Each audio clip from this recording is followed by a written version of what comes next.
Now look at any map and you'll realise that Yorkshire is an enormous county when taken as a whole. And when you think that it accounts for some 10% of England's landmass, you can appreciate that house prices across it can vary hugely. If you go to the south of the county, there your average detached will set you back around about £180,000. But if you head further north, well, there you could expect to pay another £90,000 on top of that. And the reason is simple. Up north is where you find the moors and the dales. Beautiful property set in stunning landscapes.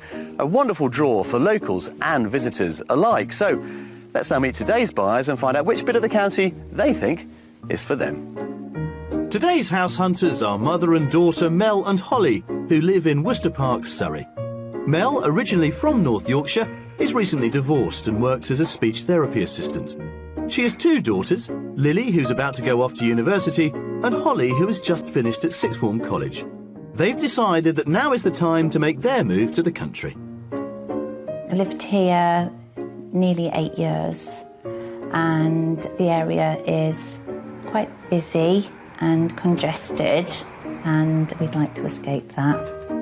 Mel's been itching to get back to her roots in North Yorkshire.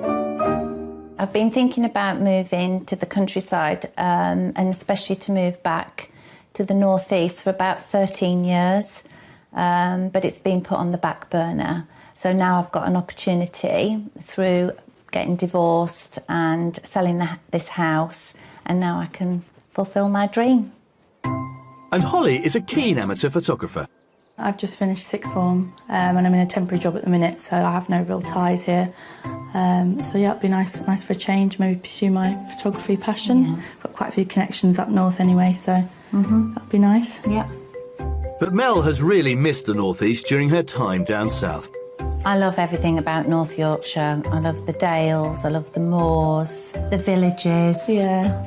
Villages. Quaint houses and things, chocolate box, and mainly because of the people. Mel and Holly have had their fill of suburban life. We'd like to be in a village. And maybe on the outskirts rather than being right in the centre. Yeah, somewhere where there's quite a community. Yeah. And they do seem to be clear about what they want in their new house. We are looking for something with character. Yeah, beams. An Aga. Wood burning stove. Yeah. Lots fireplace. of, yeah. Kitchen diner.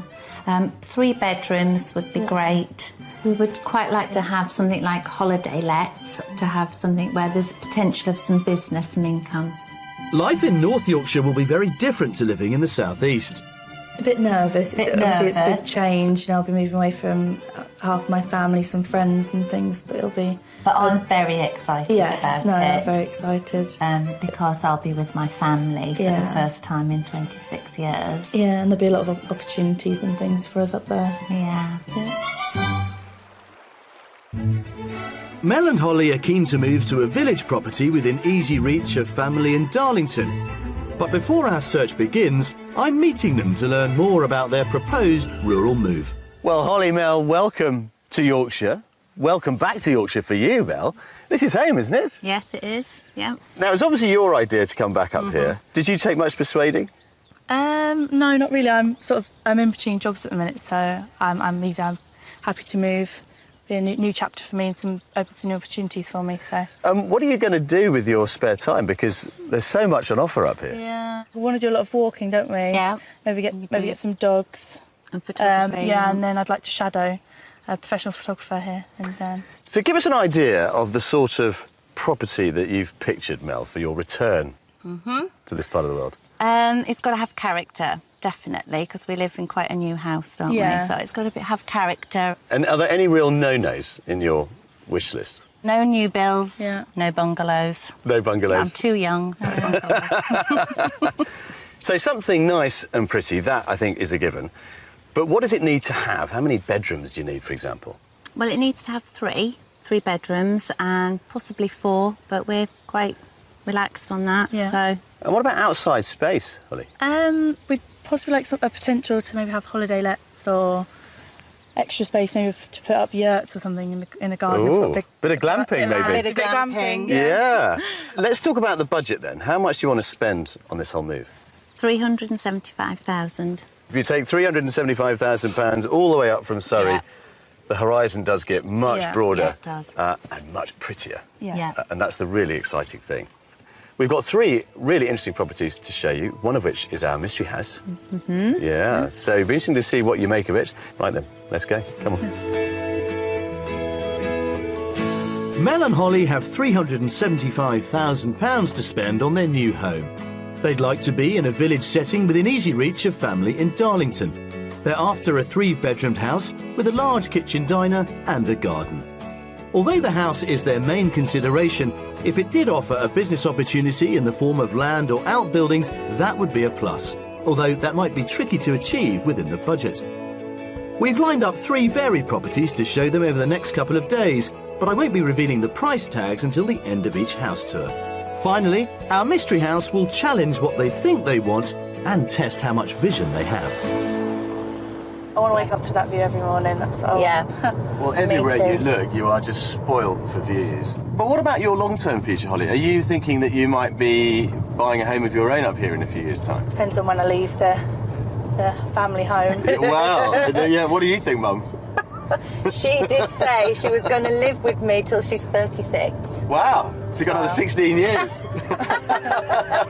I don't think I can manage that.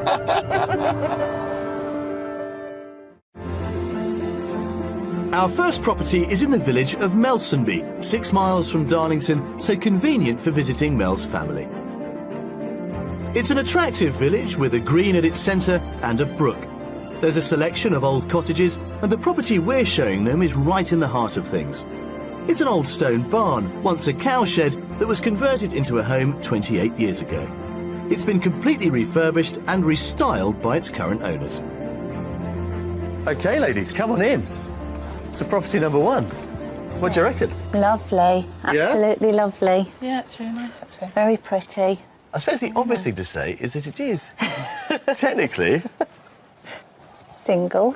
a bungalow. If you think of it in terms of being a single-storey barn conversion, it takes on a completely different meaning. Yeah. All right? Yeah. Yes, we're all positive. yes, right, yes. Come on, let's have a look inside.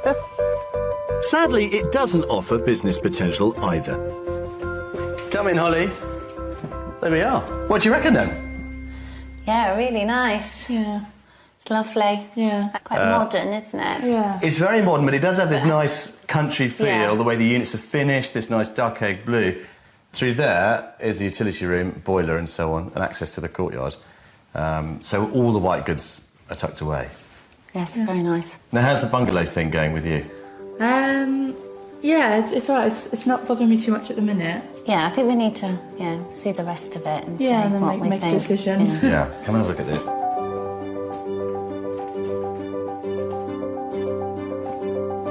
Now, I can quite see you two cosied up in here. Yeah. Yeah, I love the ceiling, love the beams. Yeah. And I think it's rather nice because you come from the kitchen into this space. Yeah, Yeah. it opens up, doesn't yeah. it? It's not huge, but it feels Feels big, spacious. And for family gatherings, just imagine Christmas. Yeah, you can actually. Yeah. Yeah, Oh, you see? really nice. Let's go upstairs. Oh, no, let's not go upstairs. Let's go and look at the bedrooms. You see? I nearly got you going. Yes. There's no upstairs. Back through the kitchen to the other end of the house, there are 3 bedrooms, a cosy double, another double currently being used as a child's room, and also a neutrally decorated bathroom. But I'm taking them to the master bedroom. Now, I'm wondering if this is your room, Holly. What the master bedroom? Because it's got the ensuite, yeah. No, I think No. I'll have to give that to Mum. Yeah. I can see that coming, yeah. It's not bad size. It's the biggest of the 3. Yeah. The others are all doubles, so I guess you get first pick. But yeah, and then Lily will be. Lily will get what's left. Is our bungalow moving you at all? I think it's really beautiful. Yeah. I think the decorating, the taste is really nice. It's really good. Yeah, it's quite similar to what we Yeah, have. yeah. Well, let's go outside and think about the price and show you that courtyard. Yeah. Okay. Maybe that will be the icing on the cake. Go on, up to you. Outside, there's double-gated access to the walled front garden, which is grassed with a raised patio area. At the back is a long, narrow paved garden with a well-planted border, and it's all pretty low maintenance. This is perfect size, maintenance-wise. OK, so how much is property number 1 on the market for? I think it's on for 345. 345, yeah. Holly? I was going to actually go a bit lower, so about 330.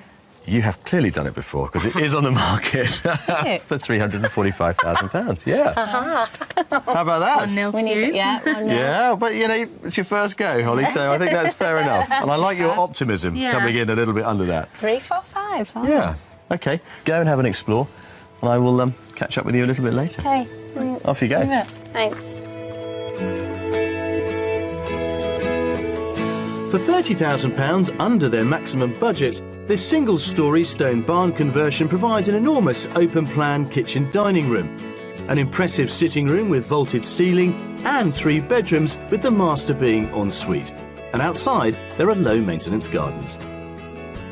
This is a lovely room. Yeah, nice high vaulted ceilings. Yeah, I could really imagine having Christmas in here.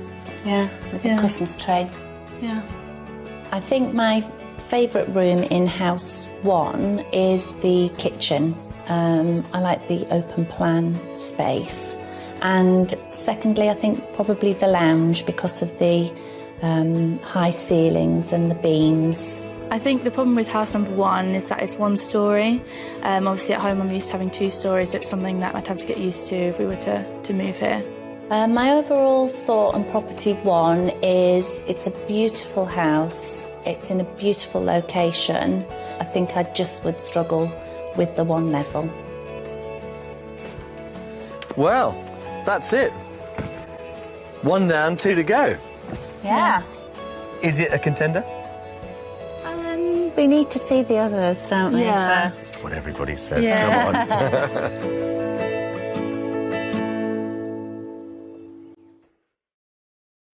Mel is a keen gardener and loves attracting wildlife, which keen photographer Holly likes to capture on film.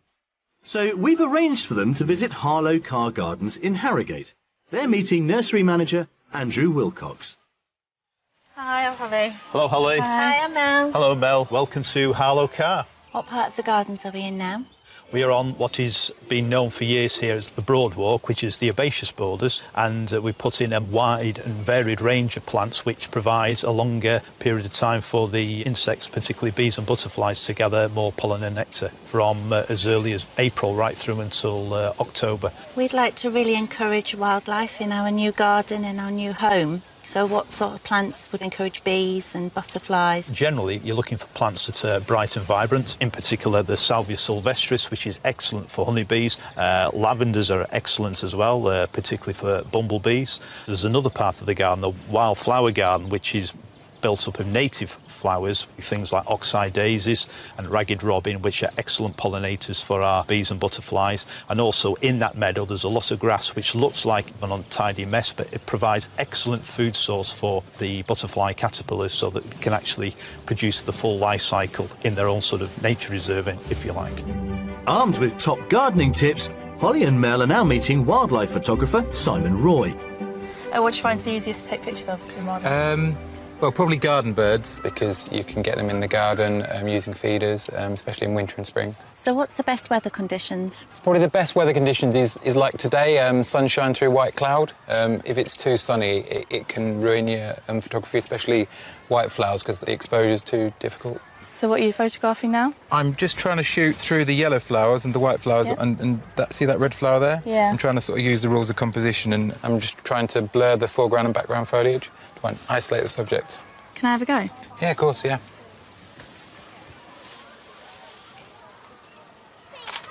That's lovely. See, and what you should do really when you photograph, you should imagine that the scene is split into a grid. Right. And then put your subject on about the third way in, like this. So, Okay. and then everything else is sort of blurred out, and you've just got that one. That's sort of nicely isolated. Rather than in the centre? Yeah, well, I mean, you can do it in the centre, but it's more dynamic if you do it to one side. That's a lovely shot. I'm really interested in being a wildlife photographer. What sort of tips would you have? I think the biggest thing is patience, because wildlife's really unpredictable and you just have to be patient and sometimes wait for a long time, you know, for your subject to come in. Yeah. And subject knowledge, understanding your subject will give you a better chance of capturing wildlife. Thank you so much for all the tips. It's Thank you been very great. much. Nice to meet you. Thank you. It's really nice to meet you. Good luck with your house hunting and good luck with your wildlife photography. Thank you. Thank you. Bye. Bye.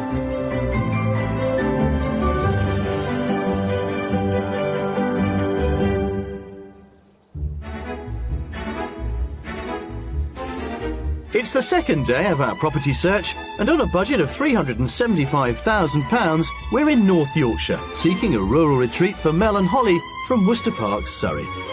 Coming up, our mystery house gives them food for thought. I am keeping an open mind. And I'm back at Richmond Castle What a fascinating place. to uncover its wartime secrets. I mean, these walls really do talk, don't they? Speak volumes. Look at that. The Dales bathed in glorious sunshine. What a way to start our final day of house hunting, which is all set to be a particularly busy one because we have not one but two properties to see, including, of course, our mystery house. Now, yesterday I thought went reasonably well, but despite the obvious charm and beauty of our barn conversion, it does seem to lack that second floor that both Mel and Holly are determined to have. So, two properties to come, each, I'm pleased to say, with two stories, I suspect, in more ways than one. Our second property is in the village of Scruton, half an hour's drive from Darlington. Scruton is a lively social village with a church, a pub and a village hall. The property we're showing Mel and Holly is an impressive stone cottage in the heart of the village. Well, here we are then. What do you reckon to this little gem? It's gorgeous. It's really quaint. It's beautiful. Isn't it? Yeah. It's really like a little sweet. chocolate box. Yeah. It is, and it's all just been done and renovated to a really, really high standard. It's grade 2 listed, Okay. but that doesn't need to worry you because it's all been done. been sorted out. There's nothing you'd need to do here. I don't even think you need to paint it, to be perfectly frank. I mean, the finish is lovely. Happy? Yeah, very. Right then, Excited. let's have a look.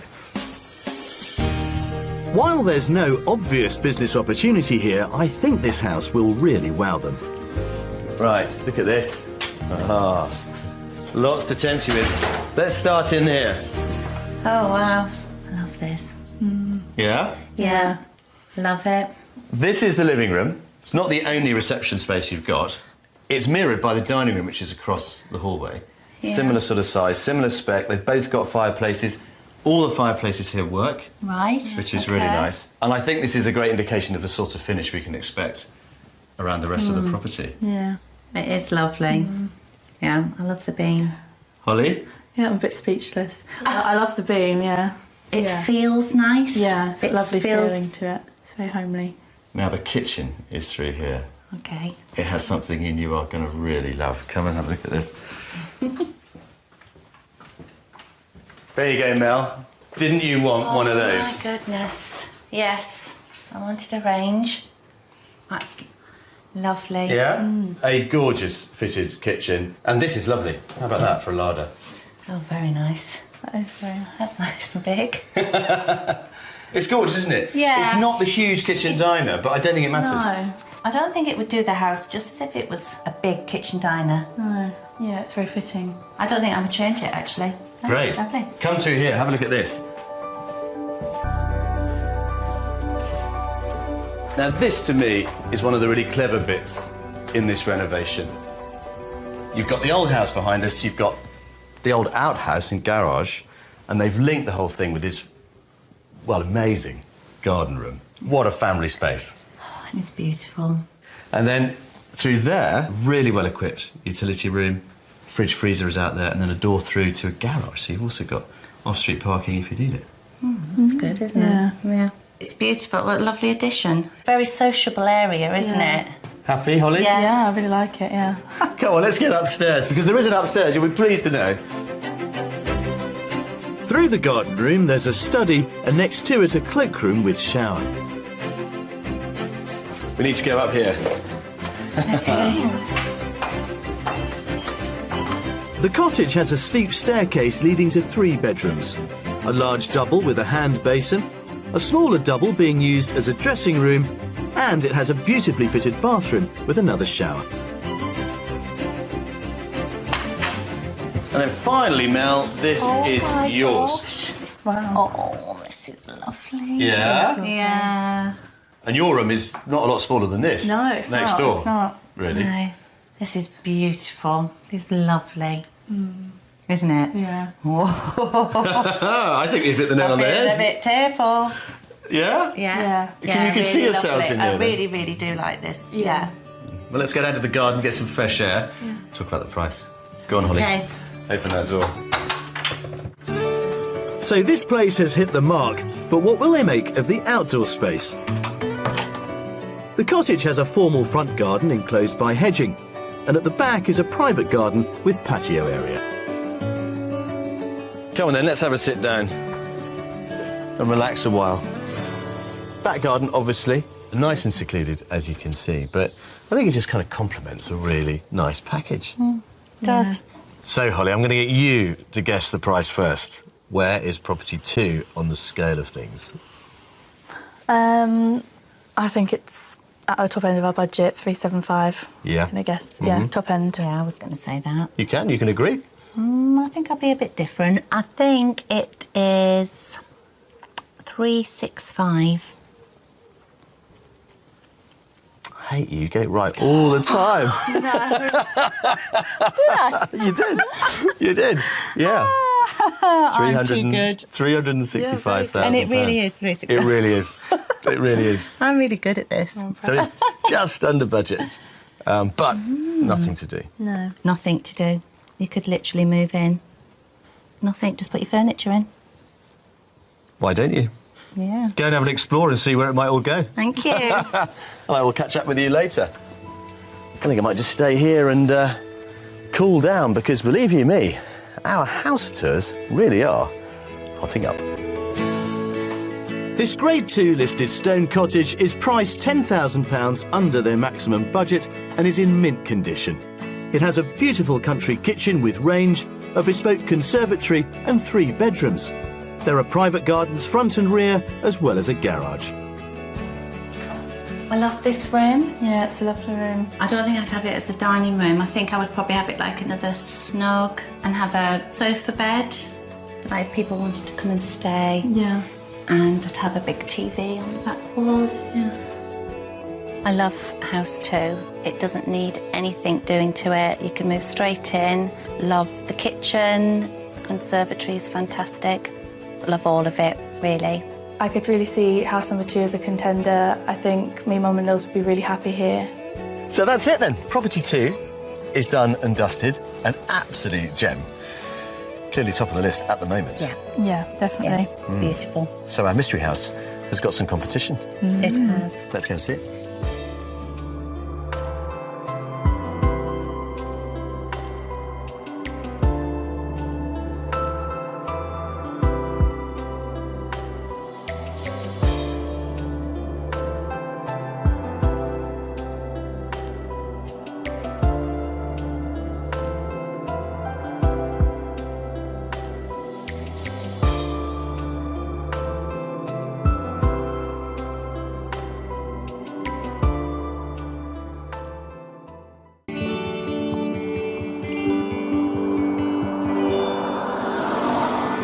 Well, property 2 went well. Didn't it? Just Ah, got yes. a bit emotional. Are you going to get the checkbook out? That would make me emotional. And me. Well, our last property is just down the road, and we're going to head more into the heart of the Dales for this one. Oh, okay. It is the mystery house after all, so Right. something a little bit different.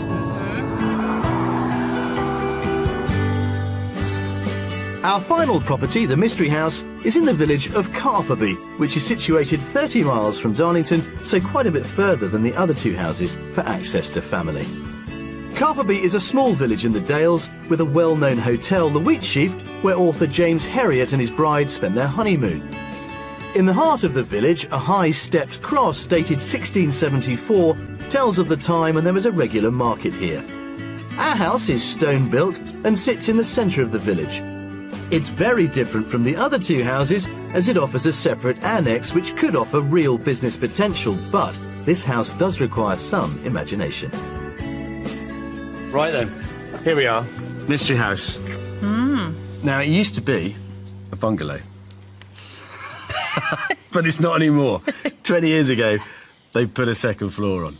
But, importantly, this one comes with a completely detached annex. Now, I know it wasn't something you had to have, but we are thinking ahead about what business may come your way. Yeah. So we're thinking if you do want a holiday-let business, then it's got to be in a holiday area, and this is it. Now, structurally, it's all there, but it is going to need a bit of TLC in terms of its decor. OK. Because Property 2 is the challenger at the moment. Yeah. That this, our mystery, has to compete with. Come on, let's see what you think. They do seem a bit quiet, but I'm hoping they will see the potential with this place. There. Slightly different from House Yeah. 2. Very different from House 2, and I'm very conscious of the fact that we are Packed. trying to compare one with another. What this one lacks in terms of decor and finish, it makes up for in extra space because of the annex next door. And the views, obviously. Yeah. I think we've spoilt you with number 2. I am keeping an open mind. Yeah, the fireplace is nice. Yeah. Stone wall's nice. OK, we need to see a bit more then. Yeah? Yeah. Let's continue. Have a look in here. This is the kitchen. There we go. Again, I mean, this does need some updating. Yes. Yeah. It's all very functional, it's all very clean, it's all working. So come on in, Holly.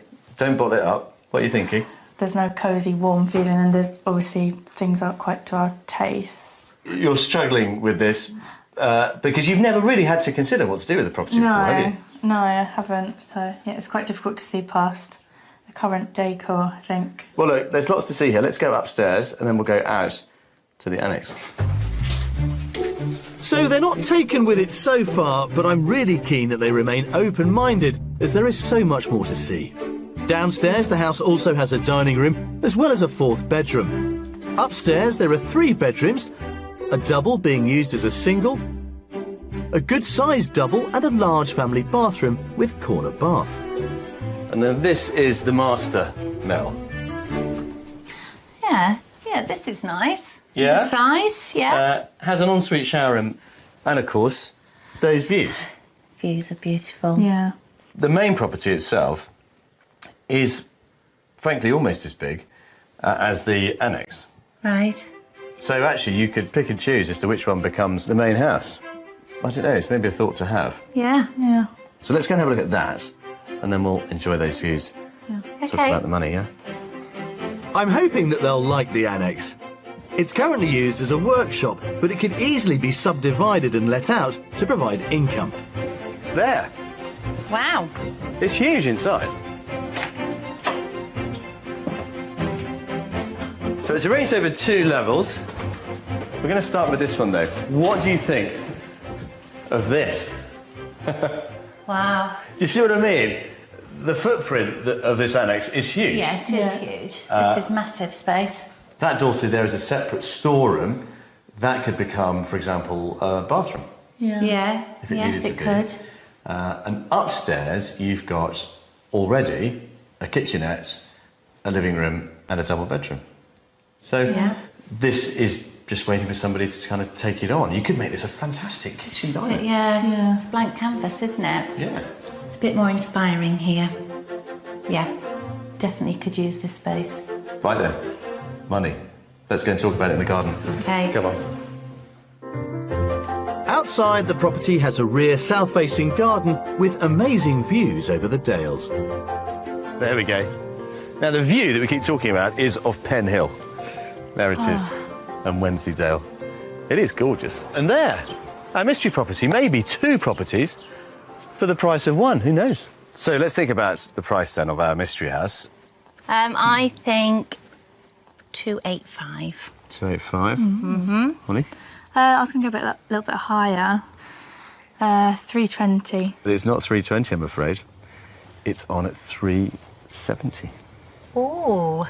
And that is the draw of that and this part of the world. I was really out. You were well out. I was so surprised, actually. Yeah. But hey, you were there. You were the closest. closest. Yeah, you were closest. Let's not rush off just yet. Go and have another look around, and I'll come and find you a bit later. Okay. Off you go. This property is priced £5,000 less than their top budget and would offer them a detached stone house with superb views over the Dales. There are 4 bedrooms with an ensuite master.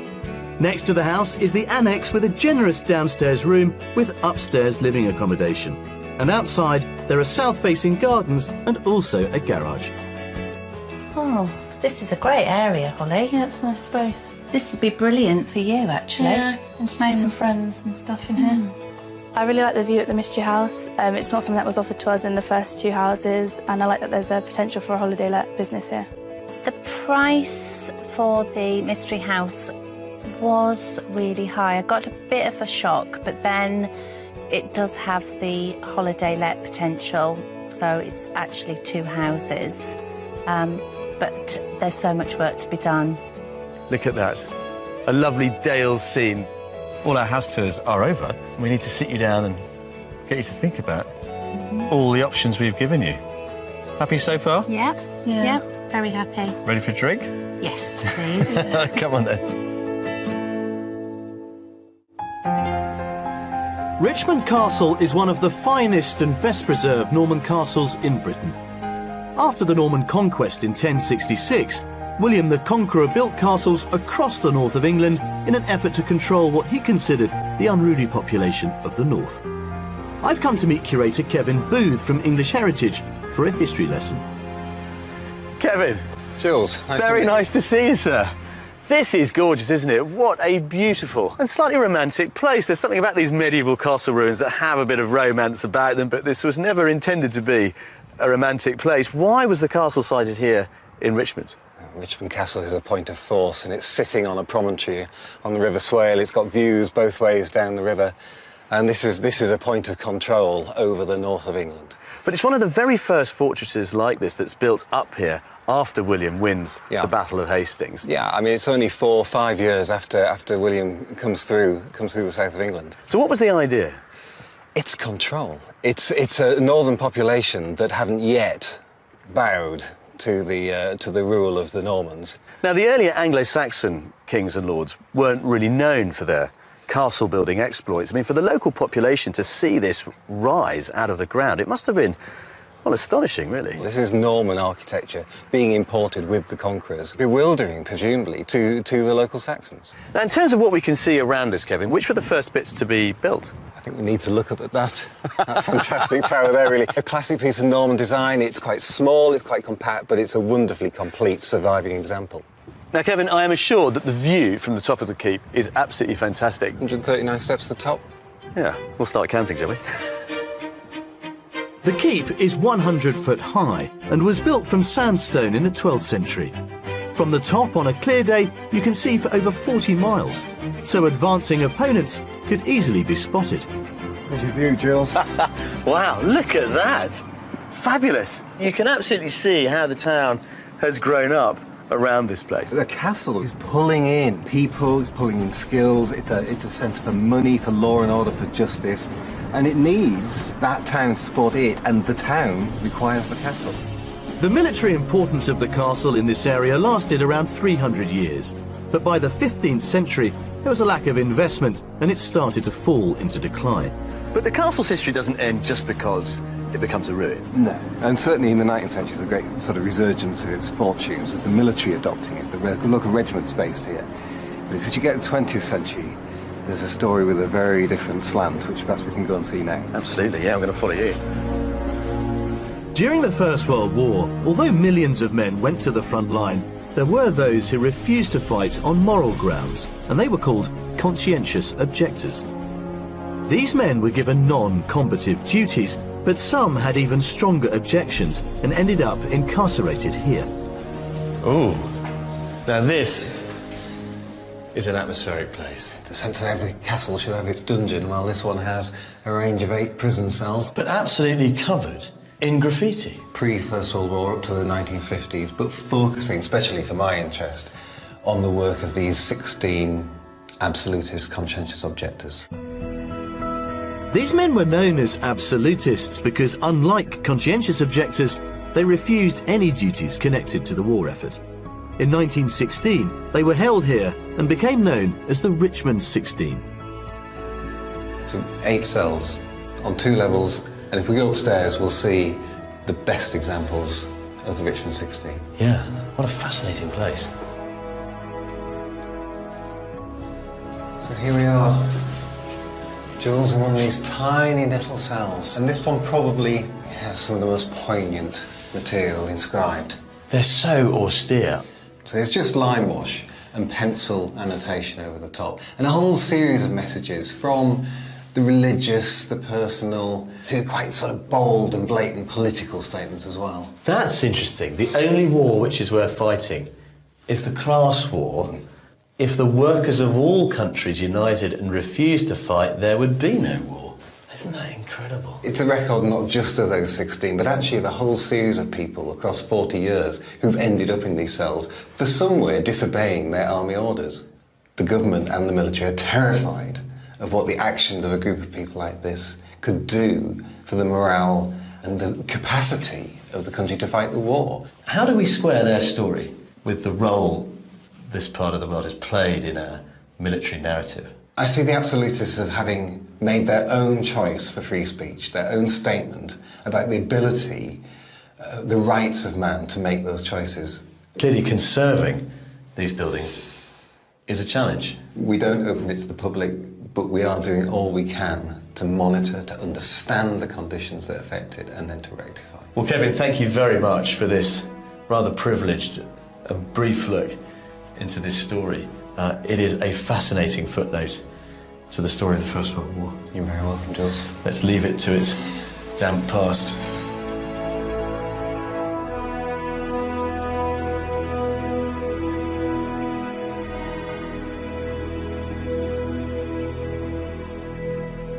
Well, we've now reached that part of the show when we like to sit our buyers down and find out what is going to happen next. Now, sometimes it can be quite a complicated and quite a long conversation, but today, well, I think it's going to be rather short and hopefully rather sweet.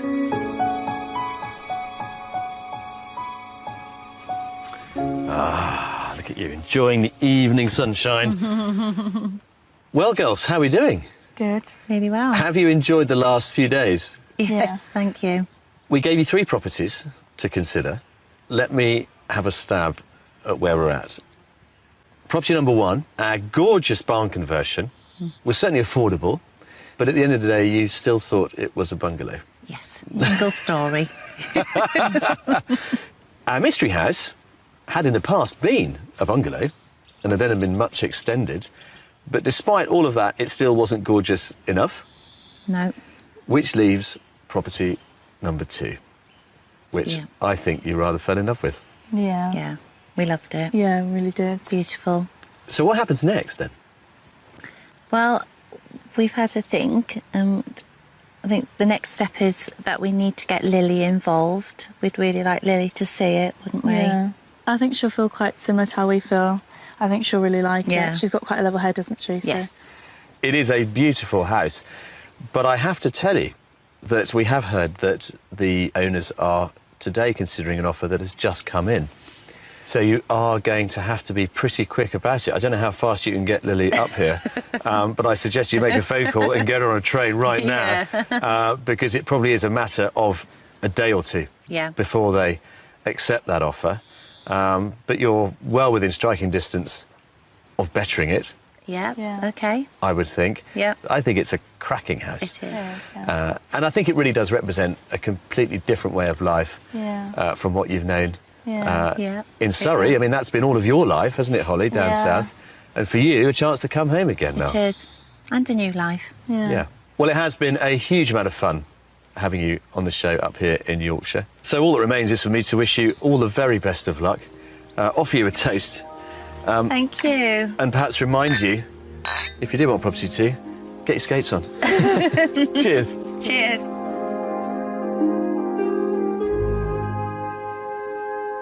You know, over the last few days, many a friendly local has tried to reassure me that the sun always shines on Yorkshire. And as you can see, it certainly shone on us today. And what a day to fall in love with your dream home. That, of course, is exactly what Holly and Mel have managed to do. So hopefully, if they are able to get it anytime soon, their dream of a new life here in the Dales should come true.